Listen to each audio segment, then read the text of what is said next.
जो मवेशी पालते हैं, पशुपालन करते हैं, इनसे बहुत सारा गोबर खाद कचरा निकलता है। इससे हम जैविक खाद और वर्मी बास दोनों बनाएंगे, और वो कैसे बनाएंगे अभी आपको दिखाते हैं हम।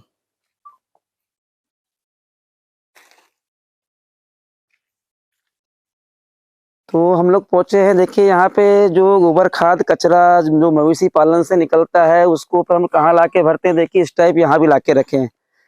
यहाँ दिखाइए एक मिनट, ये इस टाइप से देखिए गोबर खाद कचरा जो है यहाँ ला के रखे हैं। तो इसको अब कहाँ ला के रखेंगे पूरा हम, ये जो वर्मी कंपोस्ट के जो बेड बनाए हैं इनको वहां डाल देंगे जाके पूरा इस टाइप से।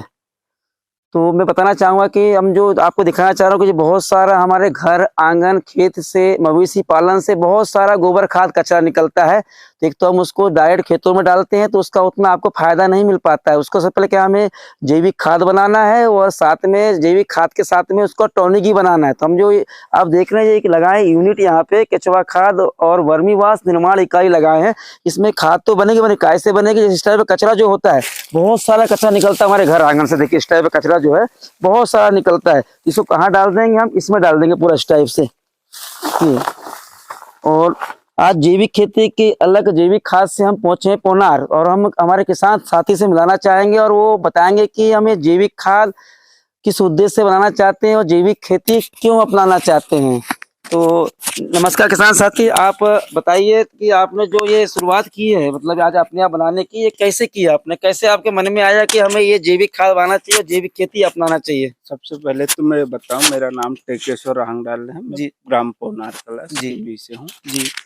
तो मैं खेत में बीमारियों से परेशान हो गया। अच्छा, खेती बीमारी से परेशान हो गए। मैं बीमारियों से एक बीमारी खत्म करता हूँ दूसरी आ जाती है। अच्छा। तो अब मेरे खेत में के मिट्टी में रोग प्रतिरोधक क्षमता बची नहीं है।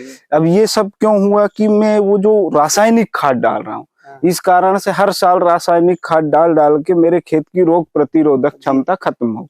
तो मुझे चाहिए जैविक खेती। तो अब जैविक खेती के लिए मुझे वर्मी कंपोस्ट खाद बनाना पड़ रहा है। तो केचुआ खाद बनाया बनाने के लिए। तो मैं गया, मैंने सोचा कहाँ बनेगा कैसे बनेगा, तो मेरे पता चला भैया लोहारा में बनता है। अच्छा।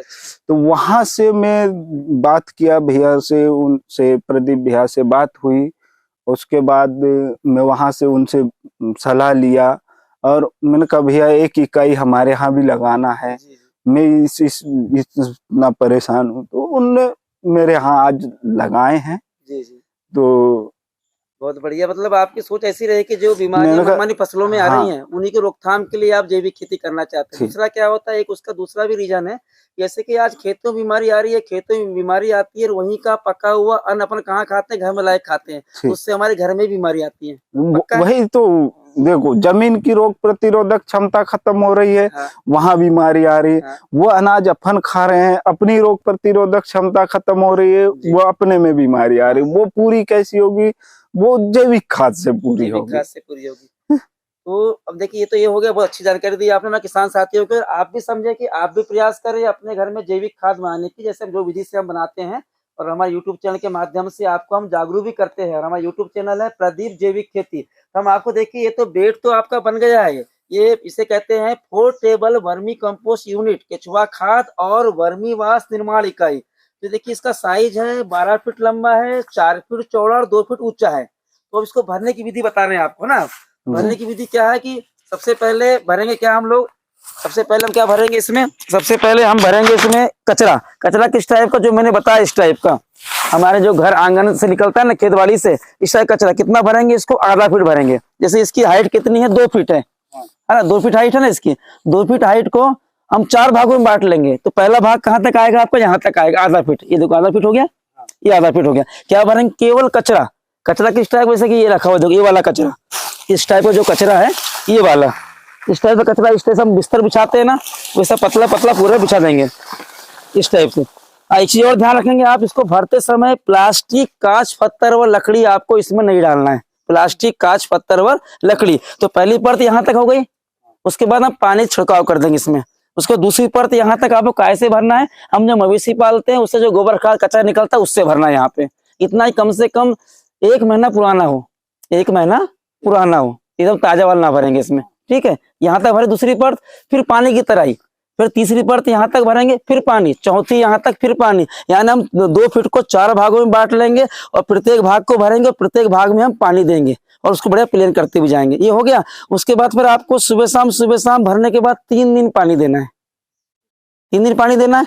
उसके बाद फिर डॉक्टर के भांति बीच बीच में आपको ऐसा हाथ डाल के देखना, 4 उंगल ऐसा, कि गर्म तो नहीं आ रहा है। गर्म क्यों आता है? क्योंकि गोबर खाद में मीथेन गैस होती है। और गर्म तो नहीं आ रहा है, गर्म नहीं आ रहा है। उसके बाद हम आएंगे, इसमें 4 किलो केचुए भी डालेंगे और आपको रखना है 3 लीटर मही ला के रखना है। 3 लीटर मही को हम 15 लीटर पानी में घोल बना के इसमें छिड़काव कर देंगे। तो 4 किलो केचुए भी डालेंगे, मही भी डालेंगे और आपको लाके अपना सुतली वाला बोरा, उसको हम फट्टी बना के पूरे भर झाग देंगे इसको। उसके बाद फिर केचुए डालने के बाद, मही डालने के बाद आपको ज्यादा नहीं 5-6 दिन कोई भी एक टाइम आपको हर दिन पानी देना है, एक टाइम हर दिन पानी देना है 5-6 दिन। उसके बाद सप्ताह में 2 बार, 30 दिन तक फिर पानी देना आप बंद कर देंगे। आप देखेंगे बोरा उठा के तो बिल्कुल चाय पत्ती की तरह खाद बन जाएगी। और खाद तो बनेगी। साथ में देखिए यहाँ पे जो हमने जो लगा दिए, देखिए गड्ढा भी कर दिया यहाँ पे एक बाल्टी भी लगाएंगे अभी। यहाँ से इसका जो पूरा रस है, जब पानी देना बंद कर देंगे उस समय जो रस निकलेगा वो बड़े काम का निकलेगा। जिसे कहते हैं वर्मी मास कहते हैं, जो पौधे के लिए टॉनिक का काम करता है। तो उसको हम प्रति पंप 250 ग्राम डाल के हम स्प्रे कर सकते हैं उसको। तो देखिए दोनों क्या बन गया आपका, जैविक खेती के लिए जैविक खाद भी बन गया और जैविक टॉनिक भी बन गया। इसके अलावा जैसे मान लो कोई रोग लग जाता है आपको, तो रोग लग जाकर काम करेंगे आप ऐसी पत्तियां इकट्ठी करेंगे जिनको बकरियां नहीं खाती हैं। जैसे नीम है, कनेर, बेसरम, सीताफल, अकोना, रतुरा, रतनजोत, कंजई, गराड़ी, ये ऐसी जिनको बकरियां नहीं खाती है। इनका सबका आप ले लेंगे 1-1 किलो ले लेंगे आप। 1-1 किलो लेने के बाद एक ड्रम ले लीजिए, ड्रम में सबको डाल दीजिए चूरा करके, मतलब काट के, बड़ा कटिंग करके। उसमें 1 पाव लहसुन, 1 पाव तम्बाकू और 1 पाव हरी मिर्च, तीनों का चटनी पीस लेंगे बढ़िया। और कहाँ डाल देंगे? ड्रम में डाल देंगे। फिर उसमें क्या डालेंगे? गौमूत्र का देसी गाय को तो अच्छी बात है ना। 5 लीटर गौमूत्र, 5 लीटर डालेंगे मही और 5 लीटर पानी, तीनों को डाल देंगे उसमें और ढक्कन पैक कर देंगे। हर 3 दिन या 2 दिन में ढक्कन निकाल के एक बार अपन ऐसा सीधा घुमाएंगे उसको 3-4 राउंड ऐसा, फिर ढक्कन पैक कर देंगे। और 30 दिन बाद छान के उसको स्प्रे कर दीजिए आप। कोई रोग लगे अथवा फसलों में ना लगे, अपने को स्प्रे कर देना। जैसे आप गेहूं लगाएंगे, अभी धान के बाद गेहूं लगाते हैं, हाँ, तो अपना गेहूं अपने बोनी किए, बोनी करने के ठीक 45 दिन बाद एक स्प्रे कर दो उसका कीटनाशक का। तो साथ में इसको मिला लेंगे, 200 ग्राम वो और 100 ग्राम ये, दोनों को, हाँ, बड़े दोनों मिक्सचर कर दिए, स्प्रे कर दिए। आप देखेंगे शुरू से लेके आखिरी तक गेहूं में किसी प्रकार का रोग नहीं आने का, गेहूं नहीं कोई फसल हो। तो ठीक है ना आप, बढ़िया। चलो जी, धन्यवाद। आपको भी ध्यान रखना है कि आप भी ये पूरी जैविक खेती अपनाना चाहते हैं तो आपको घर पे ही अपने जैविक खाद, जैविक टॉनिक और जैविक कीटनाशक बनाएंगे। और कोई भी समस्या आती है तो आप हमें कॉल कर सकते हैं। हमारा नंबर है 9425448464। धन्यवाद।